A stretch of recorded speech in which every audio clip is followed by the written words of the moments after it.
Hello, welcome to your first stats report. You'll be receiving this from me every single month on the first Thursday. Because this is your first one, I wanted to take a couple minutes to show you what's in the stats report, how to read it, and most importantly, what to do with it to make all this information and data meaningful and usable for you and your program. So at the top, it's pretty simple. There will always be the link to your Explorer page just so you have it all in one place, and the month and the year. All of these reports are stored in the monthly stats report folder in your Google Drive. So feel free to come back and refer to them at all anytime. In the top left here, we have your monthly page views. It will always be in a 1 month range for the previous month. So for example, if you're receiving this report in September, the data will predominantly be from August, from the previous month. In this upper right corner, you'll have the average time spent on your page. This is just how long students are looking at your Explorer landing page. Under that, you'll have the most popular career pages, the top 3. These will likely change from month to month, and this will give you a sense of what careers your students and users are most interested in. In the middle here, we have your top 5 referral sources. This is where people came from to get to your page. So for example, a direct link, meaning they typed it in directly to their browser, or they clicked on it from an email or something. Your program landing page, so perhaps you've linked to your Explorer from your college or outreach program website. Social media are popular referral sources.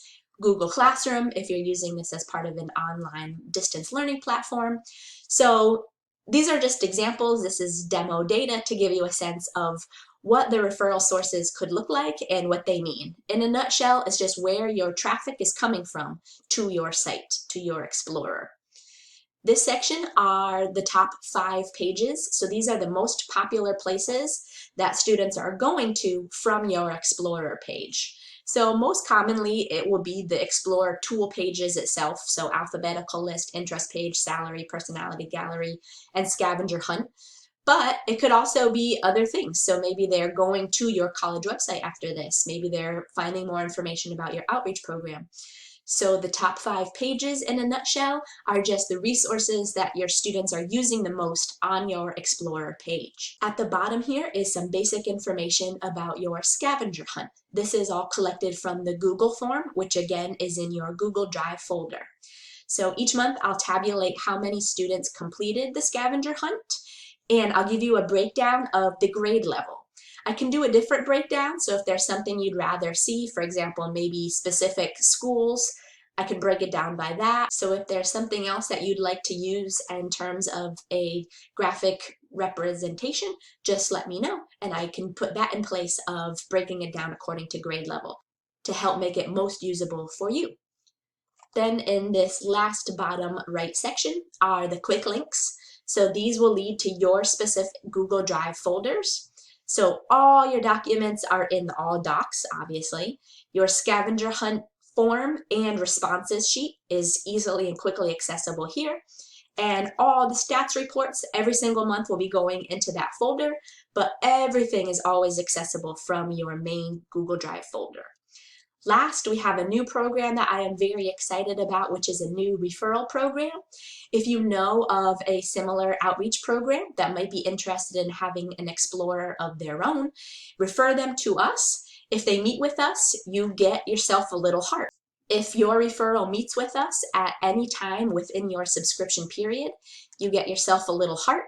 When you get 10 hearts, you get an entire year free subscription to the Career in STEM Explorer.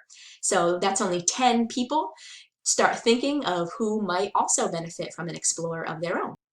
So that was a quick overview of what the stats report consists of.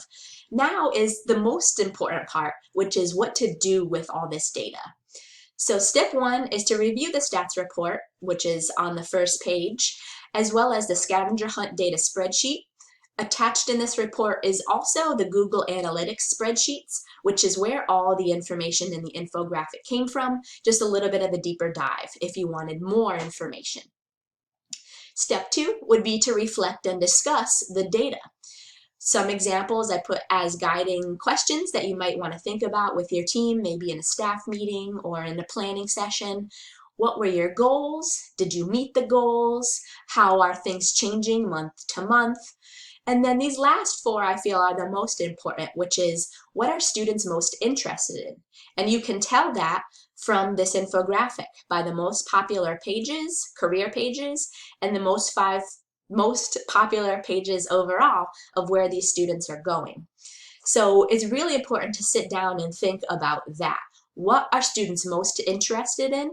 And then secondly, what programs and opportunities do we have that match these student interests? So for example, say your college offers a robotics technician degree or a certification program. That would be something to add into your customized content section. Say you have a chemical engineering student who wants to give an interview. That would be something that you could post in your customized content area. So look at what students are interested in and then take action. Use what you know about your students' uses and interests to customize your custom content area to meet those needs and interests. And then last, something to think about is what is important to do for next month. So like I just mentioned, in terms of meeting students' needs, maybe you add a link to your robotics technician certification. Maybe you post a calendar of all your upcoming fall back to school events if it's that time of year. So make sure it's usable and useful. Taking action on that data is going to be the most important part of this report. One last thing that I wanted to show you. So say you've gone through this step 2 and you have some ideas of what you want to do to take action. That's where you'll go to step 3 in doing revisions. So in your Google Drive folder, you have something called Explorer Revisions Form. It is a Google Doc and you have editing power, which means you can type right into this. So you get unlimited content updates for your Explorer. Take advantage of that to meet student interests and advertise opportunities that your outreach program is doing.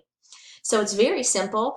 I've pre-populated, this is just a demo, but in your folder, you'll find your own revisions form. And it's just the existing content. So the heading, the description, and then the custom content areas. New is all subscribers now get unlimited content. So as much things as you want to put there is fine with me. My recommendation would be for it to not take up more than a page, just because that gets to be too much information and we don't want to overload students. But everything that you already have has been pre-populated here. So say you want to make a change. All you need to do is type your desired changes in red text. So maybe I want to say something about, oh, we changed the name of our program. Maybe it is now the Road to College program. So very simple, you would just write what you want in red, and then when you're finished making all your updates, just tag me in a comment. That's very easy to do. So you would just highlight it. You can see this little bubble popping up. Click it and just tag me. Ashley at Greater Good Consultants. Assign to me, and voila. I will know that there is a revision that's ready to be made on your page. So again, all of this is accessible in your Google Drive folder, and please contact me anytime if you want to go through this or get my feedback and help. Thanks so much for being an Explorer customer. I love having you on board, and talk to you soon.